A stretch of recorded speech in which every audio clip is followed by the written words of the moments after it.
हमने चैप्टर 3 को डिस्कस करना है, जो कि हमारे पास पीरियोडिक टेबल के बारे में है। ठीक है, तो आपके चैप्टर का क्या नेम है? Periodic table and periodicity of properties. तो आज हमने ना पीरियोडिक टेबल की हिस्ट्री को डिस्कस करना है। ठीक है, तो सबसे पहले हम ये देख लेते हैं कि हमारे पास पीरियोडिक टेबल जो है वो क्या होता है। ठीक है, the tabular array of chemical elements organized by atomic number, के हमारे पास एक टेबल की फॉर्म में अरेंजमेंट होती है। ठीक है, जिसमें एलिमेंट्स आपके पास एटॉमिक नंबर के हिसाब से अरेंज हुए होते हैं। तो इस चीज़ को हम क्या कहते हैं? पीरियोडिक टेबल कहते हैं। ठीक है, नेक्स्ट हमारे पास आ जाती हैं अटेम्प्ट्स, के हमारे पास ना बहुत सारे साइंटिस्ट थे जिन्होंने बहुत सारी अटेम्प्ट्स की कि पीरियोडिक टेबल को ना टेबल की फॉर्म में लेके आया जाए। तो इसमें सबसे पहले हमारे पास आ जाता है डॉब्रीनियर ट्राइएड्स। डॉब्रीनियर जो थे वो एक केमिस्ट थे, तो उन्होंने हमारे पास ना डॉब्रीनियर ट्राइएड्स जो हैं वो इंट्रोड्यूस करवाए थे।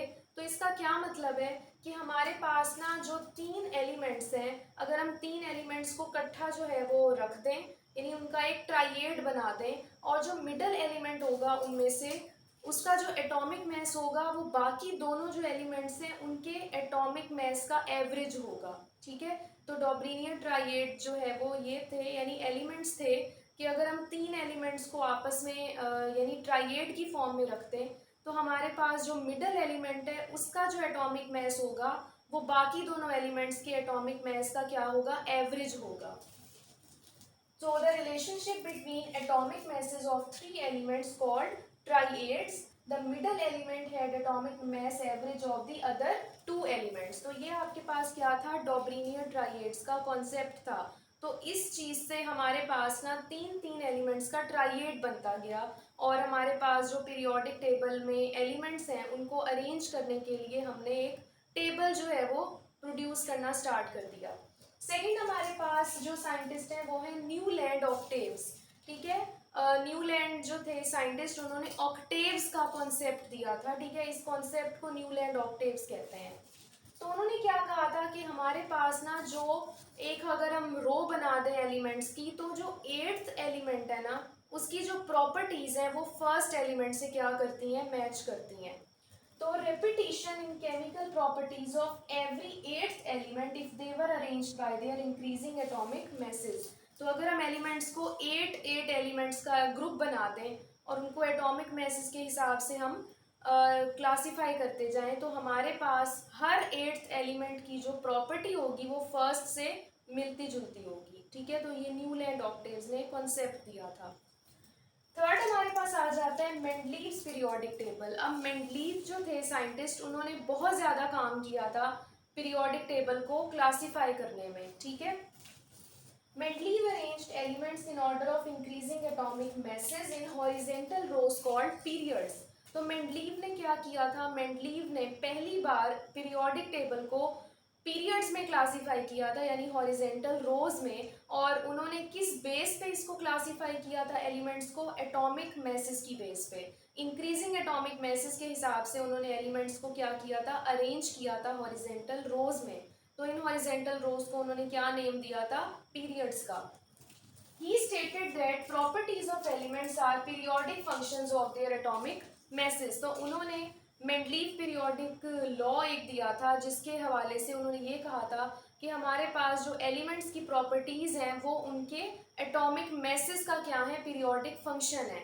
यानी कि हम अगर एलिमेंट्स की प्रॉपर्टीज को हमने देखना है तो हम किसको देखेंगे? एटॉमिक मैसेज को देखेंगे। ठीक है, अब नेक्स्ट हमारे पास आ जाता है पीरियोडिक लॉ। अब 1913 में जब मेंडलीव ने अपना पीरियोडिक लॉ जो है वो दिया था, उसके बाद 1913 में जो मॉजिले साइंटिस्ट थे उन्होंने ये कहा था कि एटॉमिक मैसेज को ना हम अगर छोड़ दें, यानी एटॉमिक मैसेज के हिसाब से हम एलिमेंट्स को क्लासीफाई ना करें, बल्कि एटॉमिक नंबर के हिसाब से एलिमेंट्स को क्लासीफाई करें, तो वो ज़्यादा ठीक रहेगा। ठीक है, तो उन्होंने जो मेंडलीव का लॉ था उसके अंदर थोड़ी सी चेंजिंग की, और एटॉमिक मास की जगह उन्होंने क्या टर्म इस्तेमाल की? एटॉमिक नंबर यूज किया। तो properties of elements are periodic functions of their atomic numbers. तो उन्होंने ये लॉ दिया था जिसको हम क्या कहते हैं? पीरियोडिक लॉ कहते हैं। ठीक है, तो ये आपके पास ना पीरियोडिक जो लॉ है उसकी क्या है? थोड़ी सी मॉडिफिकेशन है कि मेंडलीव ने हमें पीरियोडिक लॉ जो है वो एटॉमिक मास के हिसाब से दिया था, और मोज़ेले ने हमें जो पीरियोडिक लॉ है वो एटॉमिक नंबर के हिसाब से दिया है। ठीक है, नेक्स्ट हमारे पास आ जाता है मॉडर्न पीरियोडिक टेबल। जो मॉडर्न पीरियोडिक टेबल है उसके अंदर हमने एलिमेंट्स को किस तरह क्लासिफाई किया था।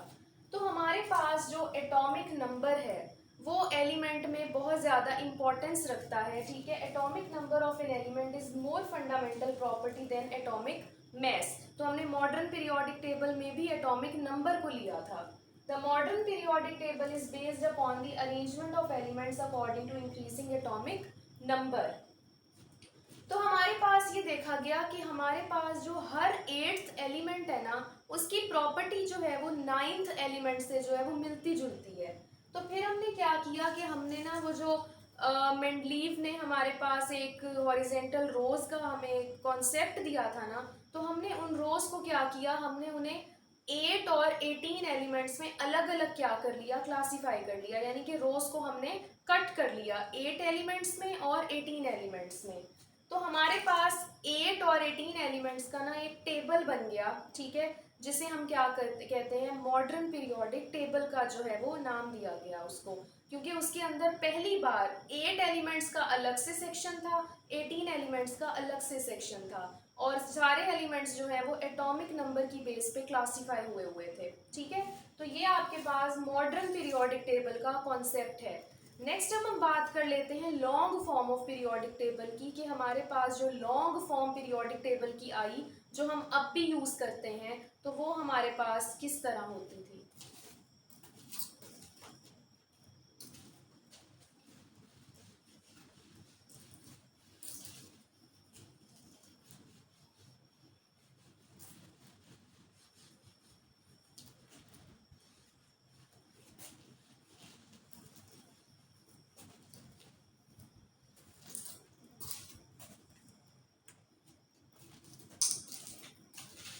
नेक्स्ट हमारे पास है long form of periodic table.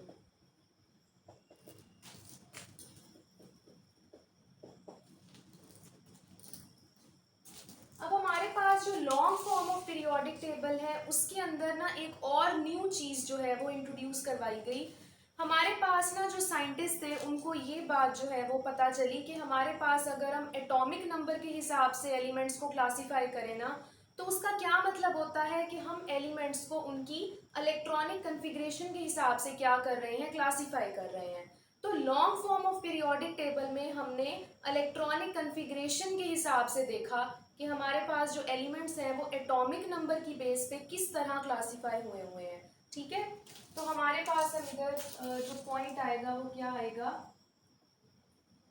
The significance of atomic number lies in the fact that electronic configuration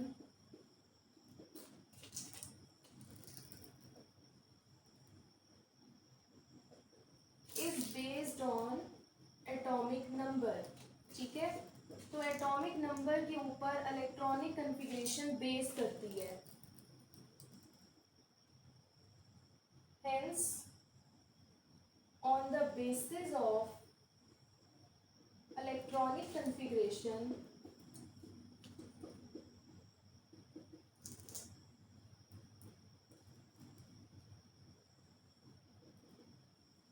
a long form of periodic table was obtained। ठीक है, तो हमारे पास एक long form of periodic table जो है वो ऑब्टेन हो गया इलेक्ट्रॉनिक कन्फिग्रेशन की बेस पे।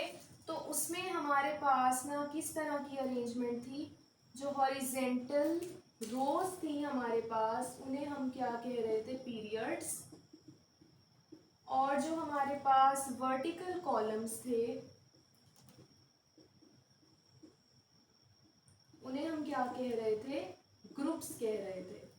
ठीक है, तो ये आपके पास जो है वो एक इंट्रोडक्शन है कि long form of periodic table किस तरह इंट्रोड्यूस हुआ था।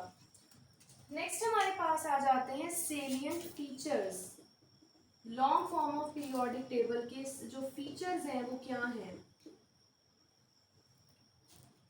तो हमारे पास 7 हॉरिजेंटल रोज थी, ठीक है, जिन्हें हम पीरियड्स कह रहे थे। जो हमारे पास फर्स्ट पीरियड था उसमें 2 एलिमेंट्स थे, ठीक है। सेकंड और थर्ड जो पीरियड था उसमें हमारे पास 8 एलिमेंट्स थे।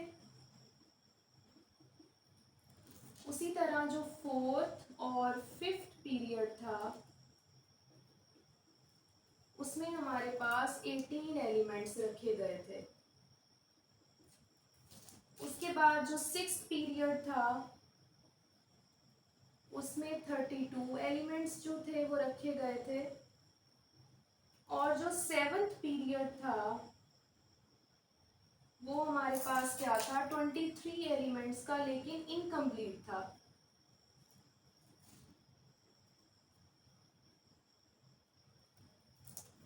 ठीक है।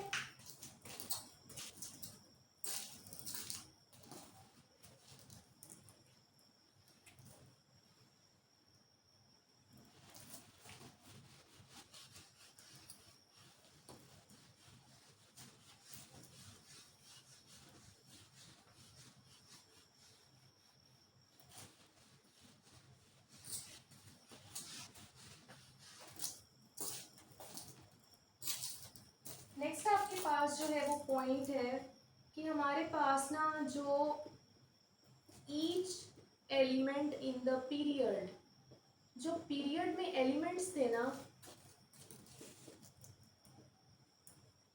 उनकी जो प्रॉपर्टीज थी वो डिफरेंट थी, आपस में डिफरेंट प्रॉपर्टीज। ठीक है। तो ये आपके पास सबसे पहले पीरियड्स के हवाले से बात है कि हमारे पास जो long form of periodic table था उसमें पीरियड्स किस तरह थे। नेक्स्ट है ग्रुप्स। अब हमारे पास 18 वर्टिकल कॉलम्स जो थे उन्हें हमने क्या कहा था, ग्रुप्स। ठीक है। Each element in the group, अब जो ग्रुप के एलिमेंट्स थे उनकी जो केमिकल प्रॉपर्टीज थी वो सेम थी, similar chemical properties.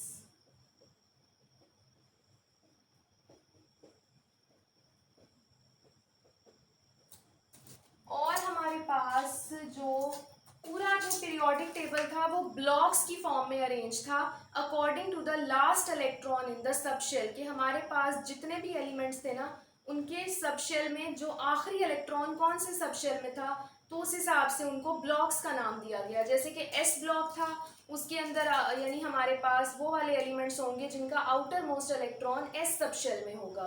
P block जो है उसमें क्या होगा कि हमारे पास जो आउटर इलेक्ट्रॉन है वो किस सबशेल में होगा, पी में होगा। ठीक है। तो इसी तरह डी ब्लॉक, एफ ब्लॉक, तो हमारे पास इसमें इस पीरियोडिक टेबल में ब्लॉक्स फॉर्मेशन थी। ठीक है। जो कि कितने थे, 4 थे।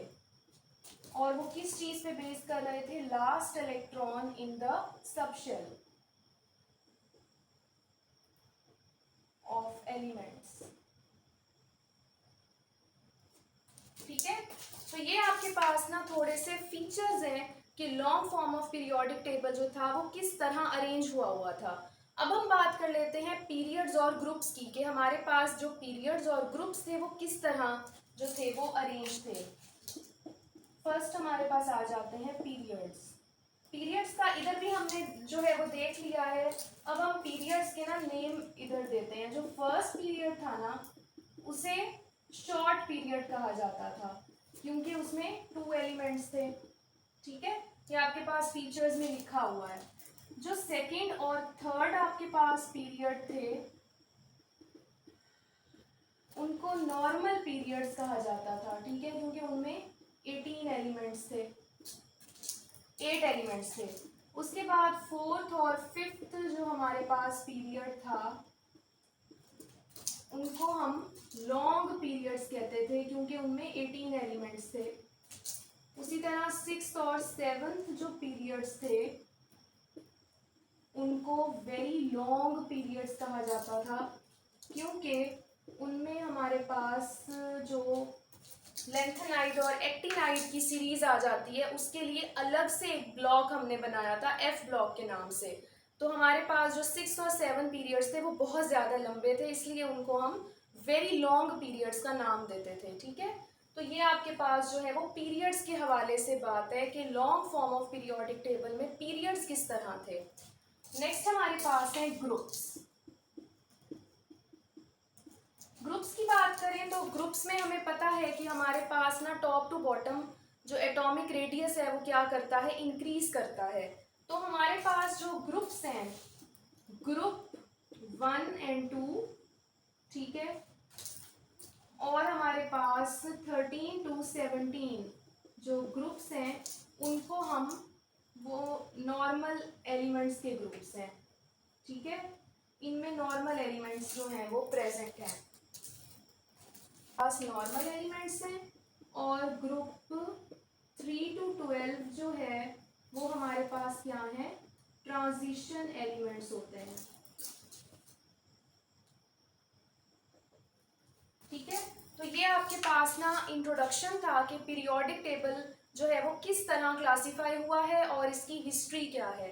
तो मुझे उम्मीद है कि आपको वीडियो बहुत अच्छी लगी होगी। मेरे चैनल को ज़रूर सब्सक्राइब करें और मेरी वीडियोस को लाइक भी करें और अपने दोस्तों के साथ भी शेयर करें, और कमेंट्स में भी मुझे लाजमी बताएं कि आपको वीडियोस कैसी लगती हैं। और अपना ख्याल रखें, तब तक के लिए अल्लाह हाफिज़।